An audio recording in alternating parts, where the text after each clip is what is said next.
Uhek no ilam ke Kongres Meghalaya ubalong ru ukertong na melim konstitusi ubak Roni V. Lengdo ulapan pawek jing snokya by Common University Entrance Test Cuet and Pyntreikam no Haman Ki College.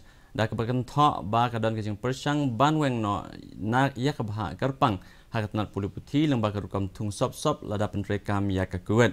Ubak Roni ulapan rap ru bagi kena ki bakwa banyo admission haki college kidan kamban lek shwa ya ke Cuet test bat lada ki fail haka keni ke test kalau jong ki kelas Yusuf ai no ulapan syai ru bahadian balada pas ya ke test sarai laki parents have been telling me ya lani sabar ke jela ulapan kan mau ru ba ya ki ba menteri rang ba ke jela konrat sang madang shen ulong ba ke Cuet kan long ke kongsan ke benta baru ki kena ki batab admission hanigu bat haki college jong ke selong bat turah can take a college of their choice. I mean, seek admission a college of their choice within Meghalaya, or if they're allocated a seats outside the state.